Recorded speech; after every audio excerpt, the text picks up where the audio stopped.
میں ہی چھوڑ دیا تھا. آقا علیہ الصلوۃ والسلام اپنے آدم علیہ السلام کی پیشانی مبارک میں جب آقا علیہ السلام کا دور مبارک رکھا جاتا ہے تو فرشتوں کو سجدہ کرتے ہیں. جب حضرت آدم علیہ السلام کی پیشانی سے منتقل ہوتا ہوا حضرت شیش علیہ السلام، حضرت شیش سے نوح علیہ السلام، نوح علیہ السلام سے ابراہیم علیہ السلام، ابراہیم علیہ السلام سے اسماعیل علیہ السلام کیا آتا ہے. اسماعیل علیہ السلام سے منتقل ہوتا ہوتا حضرت عبد المطلب کی پیشانی میں آتا ہے. وہ حضرت عبد المطلب کی پیشانی سے منتقل ہو کے حضرت عبداللہ کی پیشانی میں آتا ہے.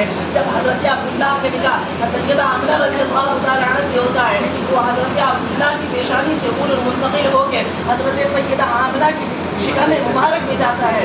سیدہ آمنہ رضی اللہ تعالی عنہ ارشاد فرماتی ہیں جب میرے شکم میں نبی پاک صلی اللہ علیہ وسلم کا نور پاک آیا میرے بدن سے اس کستوری کی طرح خوشبو آنے لگی.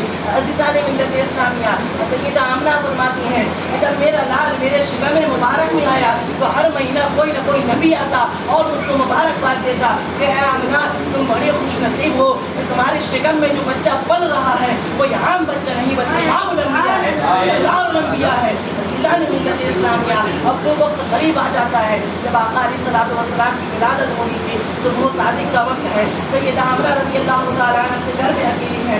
اپنی من میں خیال آتا ہے، بڑی بے چینی ہوتی ہے کہ اگر آج میرے شوہر حضرت عبداللہ زندہ ہوتے بڑے حضرت عبد المطلب کے خاندان کی ان کے خاندان کی کچھ عورتیں بھی ان کے گھر میں موجود ہوتی. آج ان کے گھر میں چراغ جلانے کے لیے کوئی نہ تھا لیکن قربان چاہیے آج میرے آقا کی ولادت ہونے والی تھی. صبح صادق کے وقت میرے آقا علیہ الصلوۃ والسلام کی ولادت کا وقت نزدیک ہے تو حضرت آمنہ فرماتی ہیں مشقت دیوار پھٹتی ہے ودخل ثلاث نسوہ 3 لمبے قد والی عورتیں میرے گھر کے اندر داخل ہوتی ہیں. دروازے سے نہیں داخل ہوتی ہیں، دیوار چلتی ہے. مشقت دیوار ودخل ثلاث نسوہ 3 عورتیں میرے گھر کے اندر آتی ہیں. حضرت سیدہ آمنہ ان کو دیکھ کر ہیبت میں پڑ جاتی ہے کہ اتنے لمبے قد والی کی عورتیں ہیں کون. تو پوچھا جاتا ہے سیدہ آمنہ پوچھتی ہیں کہ تم تینوں عورتوں ہے کون، تم تینوں لوگ کون ہو. ایک فرماتی ہے مجھے حوا کہا جاتا ہے، آدم کی بیوی حوا کہا جاتا ہے. حضرت آدم علیہ السلام کی بیوی کا نام حوا ہے. سیدہ آمنہ نے پوچھا وہ 3 جو عورتیں آئی تھیں ان سے پوچھا کہ تم لوگ کون ہو تو ان میں سے ایک نے بولا کہ میں آدم کی بیوی حوا ہوں. دوسرے سے پوچھا تو وہ کہتی میں فرعون کی بیوی آسیہ ہوں. اور تیسرے سے پوچھا تو کہا میں عیسیٰ کی ماں مریم ہوں. عزیزان ملت اسلامیہ آج میں ان کو بتانے جا رہا ہوں تمام قرآن جنت کا نزول حضرت عبد المطلب کے گھر میں ہو جاتا ہے.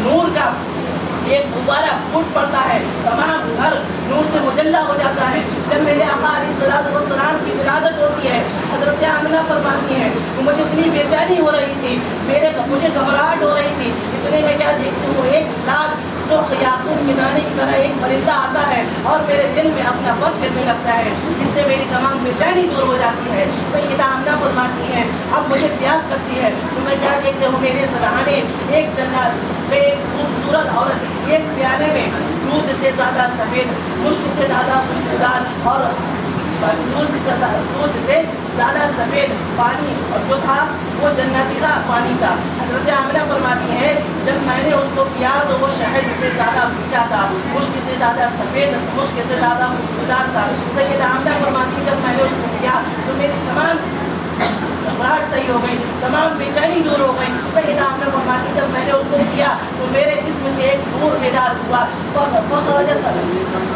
فخرج منی نور، میرے جسم سے ایک نور نکلا. اب میرے آقا کی ولادت ہوئی. اب ہر ماں کی خواہش ہوتی ہے کہ جب بچہ پیدا ہوتا ہے تو اس کو قد دیکھنے کی بے چینی ہوتی ہے کہ میرا بچہ کیسا ہے.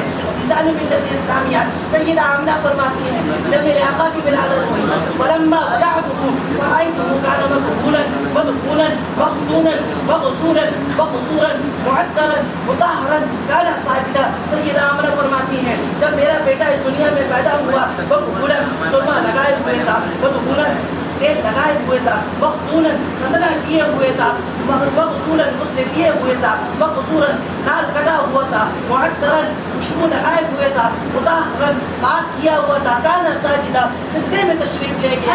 سیدہ آمنہ فرماتی ہے جب میرا لال سجدے میں اپنا سر رکھے ہوئے تھا تو اس کے ہونٹ جنبش کر رہے تھے. میں نے سنا کہ جب بچہ پیدا ہوتا ہے سجدہ کرنے کے لیے سب سے پہلے تو پاک ہونا ضروری ہے. آج جو لوگ کہتے ہیں میرے آقا کو اپنی طرح عام بشر کہتے ہیں تو میں انہیں بتاتا ہوں جب کوئی بچہ پیدا ہوتا ہے تو وہ کبھی بھی اتنی بات لے کر پیدا نہیں ہوتا. جب میرے آقا پیدا ہو رہے ہیں تو اللہ رب العزت اپنے جبرائیل کو حکم دے رہا ہے, اے جبرائیل تمام فرشتوں کو لے کر دنیا میں جاؤ, میرا محبوب جلوہ گر ہونے والا ہے. ایک خالی ہاتھ نہ جانا, 3 جھنڈے لے کر جانا. حضرت جبریل امین 3 جھنڈے لے کر آسمان سے اترتے ہیں.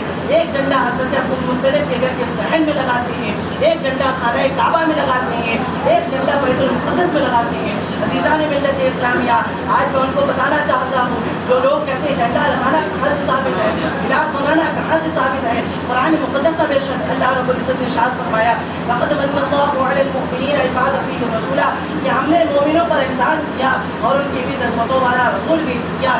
اور اللہ رب العزت نے ارشاد فرمایا قرآن حکیم میں واما بنعمت ربک فحدث, اور اپنے رب کی تمام نعمتوں کا خوب چرچا کرو.